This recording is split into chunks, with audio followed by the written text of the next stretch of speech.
3,276,948. At the time of this recording, that is how many years Elon Musk, the founder of SpaceX and Tesla, could survive into the future if he were to spend the average American salary of $56,516 per year.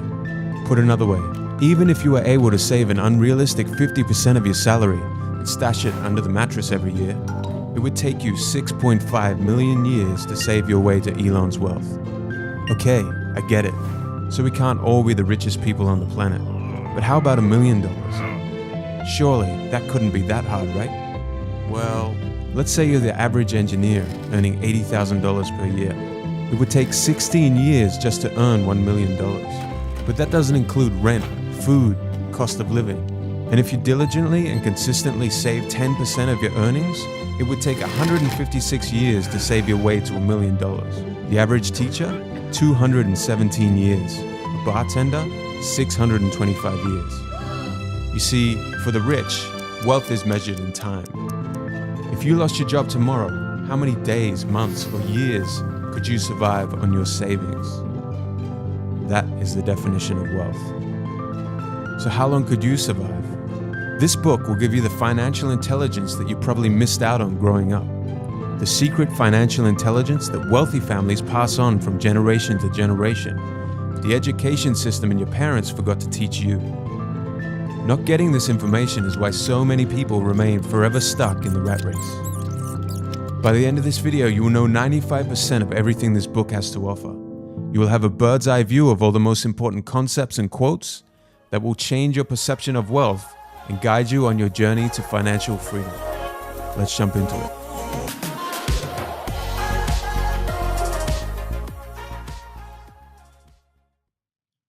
Rich Dad, Poor Dad. The story of two fathers. One has a wall full of degrees and diplomas. One, a high school dropout. One, after death, will leave next to nothing behind except debt. The other will have died one of the richest men in Hawaii and will pass on his empire to his children. Rich Dad guides two boys on a journey to best use their minds and finite time to create wealth through investments and business. This story shows the difference between "I can't afford that" to "How can I afford that?" His poor dad would say things like, "I'll never be rich," and his prophecies became true. His rich dad, however, even after going bankrupt and having $0, would say, "I'm a rich man." There's a difference between being poor and being broke. Broke is temporary, poor is eternal. Lesson 1. The rich don't work for money. The poor and the middle class work for money. The rich have money work for them. When Robert Kiyosaki, the author of this book, was 9 years old, his best friend Mike and he asked Rich Dad, Mike's father, how to make money. Before long, they were both working within Rich Dad's companies. The only problem Robert had was his salary. 10 cents a week. A poverty wage. He seriously thought about quitting every week that passed by. Who was this guy to be exploiting us for 10 cents a week, he would ask himself. It was at this moment in time that Rich Dad gave them their first lesson on the topic of money. Life pushes all of us around. Some people give up and others fight. Few learn the lesson and move on. They welcome life pushing them around. Most people leave their jobs because they aren't receiving enough money. They would have already quit. But the wealthy see it as an opportunity to learn. One of life's biggest traps.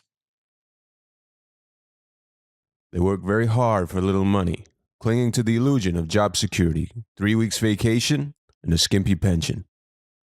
People's lives are forever controlled by two emotions, fear and greed.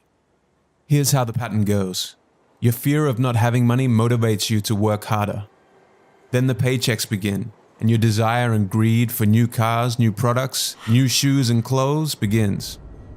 You want more things, so you work harder for that promotion. Then the pattern is set, and you're stuck in it.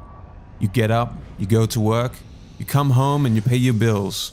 Your increased earning leads to increased spending, and this is the rat race. To break the boys out of the 9-to-5 mentality driven by fear and greed, eventually Rich Dad cut down the two boys' wages to 0.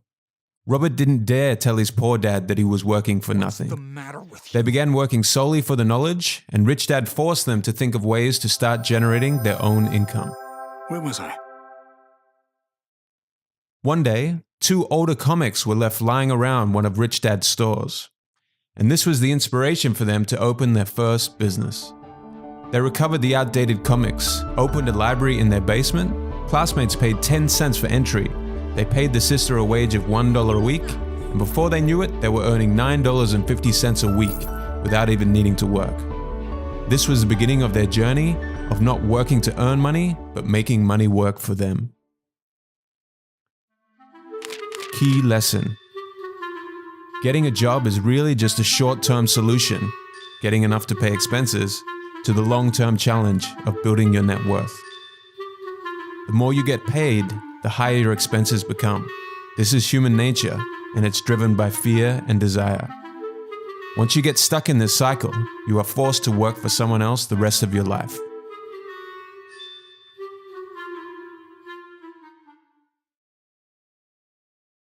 Lesson 2.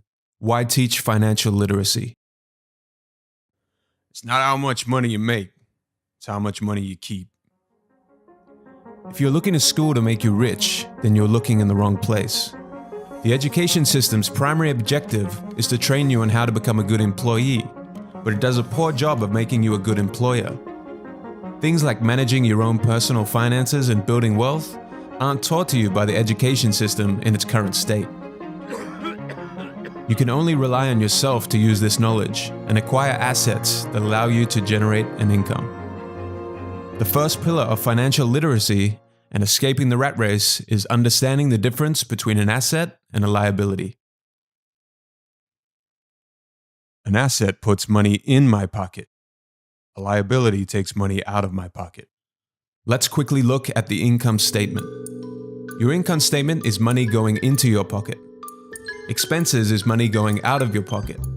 Things like rent, food, electricity, and clothing go here. An asset is something that allows its owner to generate an income. On the other hand, a liability generates expenditure. This is the cash flow of an asset. This is the cash flow of a liability. Rich people acquire assets. The poor and the middle class acquire liabilities that they think are assets. Cash flow patterns. Cash flow tells a story of how someone handles money. This is the cash flow of a poor person. They have a job, they get a salary, they use all their salary on expenses, and they usually live from paycheck to paycheck. This is the cash flow of the middle class. They have jobs, they get a salary, but most of their money is tied up in liabilities and expenses. Home loans, car debt, credit card debt, mortgage repayments, and taxes. They think that their home is an asset, but they wake up one day with a liability column full of mortgage debt and credit card debt. This is the cash flow of a rich person. The rich are always thinking of ways to grow their asset columns. Their main source of income is from assets that they have acquired over time. Your home is not an asset. By focusing on a home, you are building a liability rather than an asset. When it comes to houses, most people work all their lives paying for a home they might never own, incurring 30-year loans that they are tied to. You need to pay property tax, and the rates of these taxes are completely out of your control. You need to pay other home expenses, and the value of your home over time does not always go up. And most important of all, the biggest cost of a house are all the lost opportunities. If all your money is tied up in a house and going out through the expense column in mortgage payments, it's not being used to grow your asset column. Furthermore, think of all the other investment experience that you're missing out on when you only focus on local residential real estate. Here are some examples of real assets. An apartment, which generates monthly payments from a tenant, and the repayments allow you to repay the loan repayments on that property. A business that doesn't require you to be present within it. Your call is very important to us. Please hold. For Poor Dad, a home was an asset. For Rich Dad, a home was a liability. This is how Poor Dad's income statement looks. Take note of the inflated liabilities. And this is Rich Dad's income statement. Over time, he has grown his asset column. Most people fall into this trap all the time because they are financially illiterate. They don't understand the relationship and differences between the balance sheet and the income statement. Why people struggle. If you follow what the masses do, this is what your life will become. You have 3 people that you work for. You work for the company to get a salary. You're making the owner and the shareholders rich. If you have debt, then you work for the bank. Your mortgage and credit cards make the bank rich through your interest payments. And finally, you work for the government. The government takes a cut of your money before you have even seen it. And the harder you work, the more you pay in taxes. Take a calendar year. If you're a regular person, every dollar you earn from January 1st to March 16th goes straight to the government. That's 2.5 months of every year that you just give to the government. Compounded over 40 years, that's almost 6 years you work just to pay the taxman. The rich understand this, the masses don't. The main ways to get out of the rat race. Fully understand the difference between an asset and a liability. Focus all your efforts on obtaining assets that generate a cash flow. Keep your expenses and debts to the bare minimum.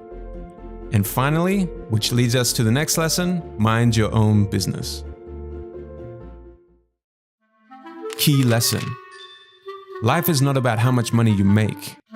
It is about how much money you keep and for how many generations. The key to achieving this resides in having financial literacy. Understand the difference between an asset and a liability. The rich build and acquire assets. The poor and the middle class acquire liabilities that they mistakenly think are assets.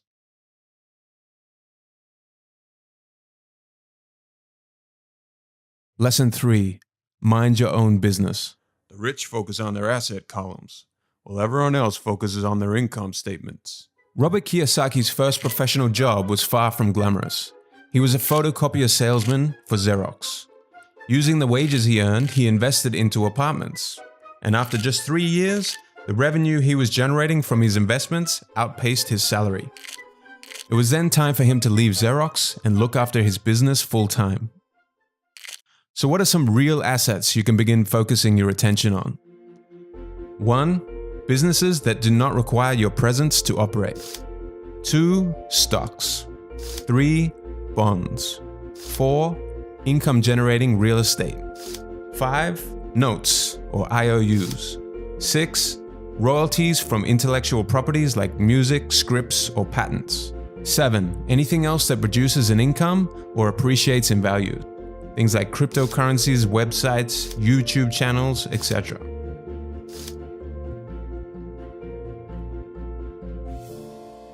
Once a dollar goes into your asset column, never let it come out again. Feed your asset column. Robert thinks of every dollar he puts into his asset column as an employee. Each dollar in my asset column was a great employee, making more employees to buy the boss a new Porsche. And the best thing about money is, it can work for you 24 hours a day, and it can work for generations. Key lesson. Don't confuse your profession with your business. The middle class focus on their profession, and as a result, they spend their entire lives building someone else's business. The rich, on the other hand, focus on building their own businesses. Your profession focuses only on the income section of your personal income statement. Your business revolves solely around the asset column on your balance sheet.